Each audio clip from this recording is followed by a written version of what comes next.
Yes. First of all, I'm just really proud of this group of guys. You know, this is a tough league. We've been in battles. We haven't won, lost a couple down the stretch.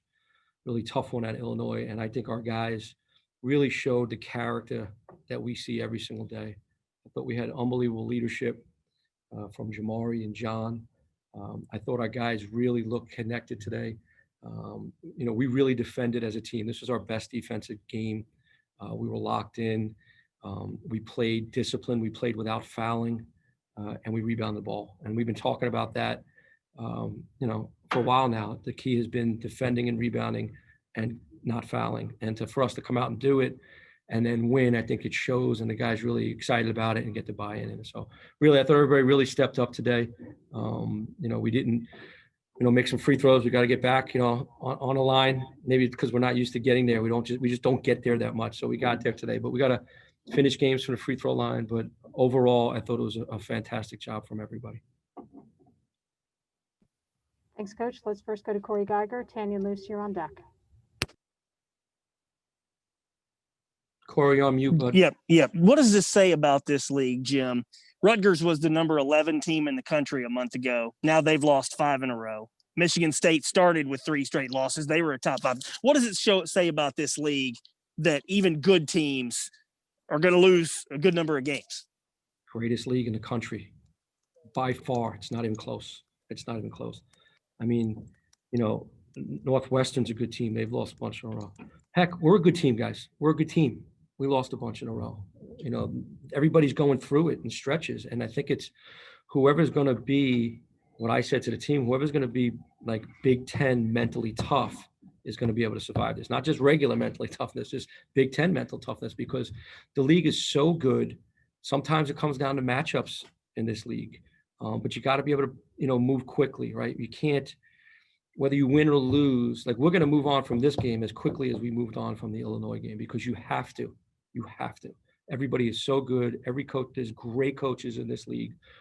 So you got to come out and whoever plays best that night is going to win. I think that's proven out through every single game in this league. Tanya Luce, let's come to you next. And then Elton Hayes, you're on deck. Hi, Coach. Just how important was John tonight? I mean, it seemed like he made a couple of huge rebounds down the stretch there and kind of helped seal the deal for you guys at the end. Hey, you know how I feel about John. I've said that, over and over again. John Harra is the greatest leader I've ever been around. I've been coaching for 30 years. He is the most consistent human being, and that's in everything. Every single day, he comes with such a great approach to life, to basketball. He leaves every ounce of energy he has on the floor every night. To see John again get 11 rebounds, like it doesn't surprise me. And sometimes I don't think John gets enough credit for how good of a basketball player he really is. He's truly the heart and soul. And like I said, man, I wish I could be John for an hour or two. I really do. I think he's that special, and his impact on not only our basketball program, but I think on Penn State in general, the Penn State community, everything. It's just unbelievable. Elton Hayes. Well, Coach, can you hear me? Yes, Elton, I can. Okay. Coach, Seth Lundy, a guy who started the season on fire, the first few games was leading you all in scoring, kind of took a step back, after the postponement, comes out tonight, scores his second highest output, but not only does that, he also had a double-double with, I believe, 11 rebounds. Where's he kind of been, Coach, and what do you attribute to that burst through today? Well, you know what, Elton, what people don't realize is he's a young sophomore. He comes out of the gates. He has 2 great games. But what people got to realize is there's always another team on the other side of the court that they're focusing. So they kind of gone after Seth and put him on top of the board and guarded him, So he's got to adjust to it as a young sophomore. And I think what we did the other day as a staff, I think it was good for Seth, was we kind of took him out of the starting lineup. And what I said to him was I want you to see the game a little bit. Sometimes you jump into the game and you focus on this is what I have to do. So I thought it was a good idea. Just let him out there, let him see what's going on in the game and figure out where he fits into the game or where his shots are going to show. And then, again, we just kept talking about if people are taking away your shooting, you can still have an impact on the game by defending and rebounding. And I thought Seth really bought into that and had a great night for us tonight. And if he can continue to do that, we got a chance to be pretty good. Evan Patrick, we're trying to come to you. I need you to unmute. Go ahead with your question, and then we'll go to Nate Bauer on deck.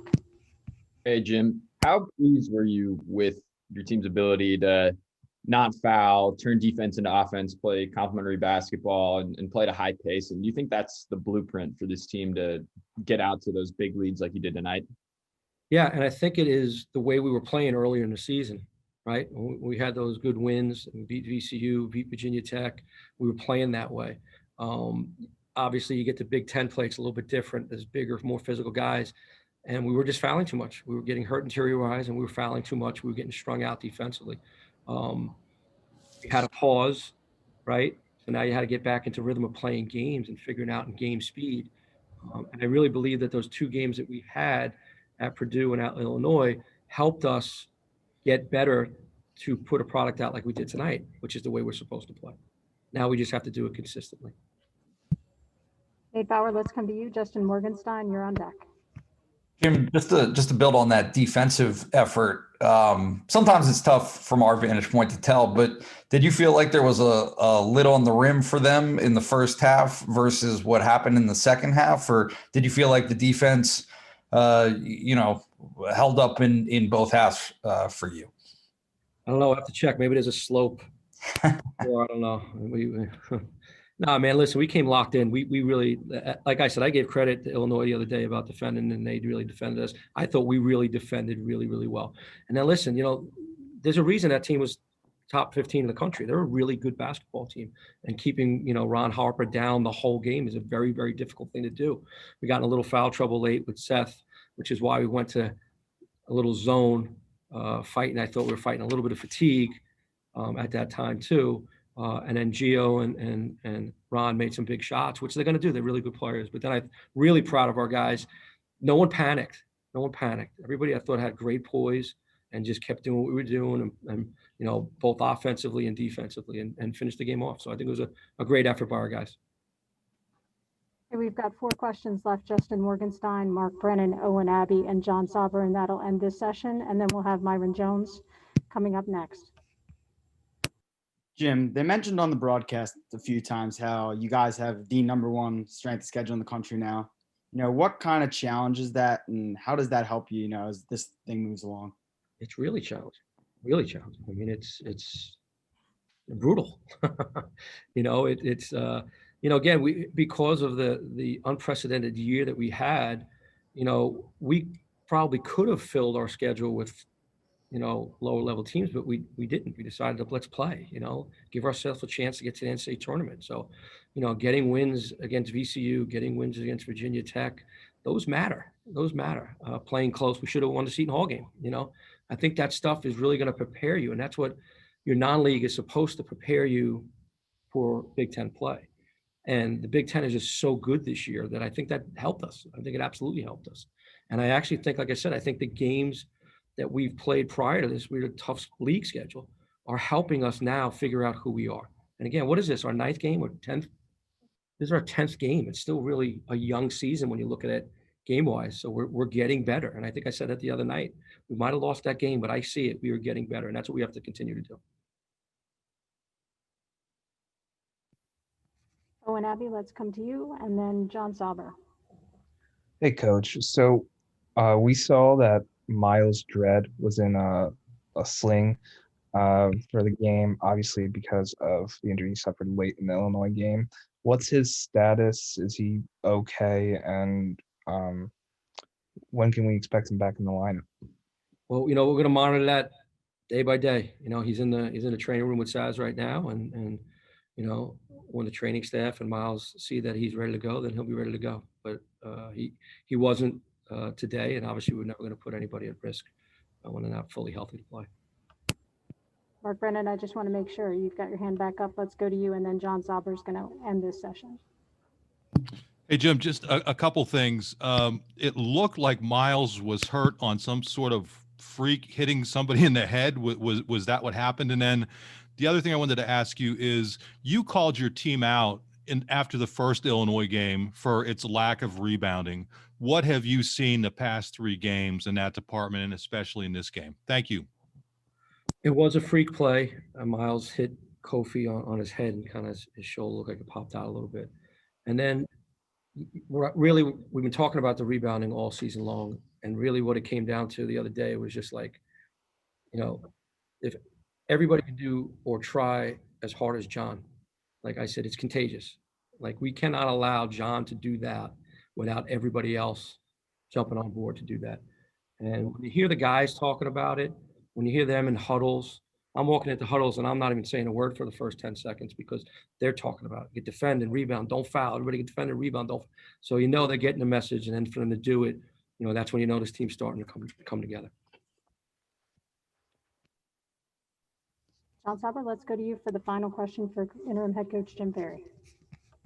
Jim, it seemed like you guys were more active off the ball in this game offensively. Is that something that can kind of fade away when you go on a losing streak like you did? Well, it happened, right? We were on a losing streak, and it happened. We started moving and cutting. It's just reps, guys. It's playing. It's us getting opportunity to play game. You can drill things. You can set up practice. I can draw up a practice right now and make it awesome. It'll be all the drills look great. Everybody to be bouncing all over the place. It'll be great. But you got to be able to do the things in the games, and that's what it comes down to is this game experience for our guys. But those cuts by Zay, the cuts by MJ, vital plays that we work on all the time, and then guys really trusting each other making plays.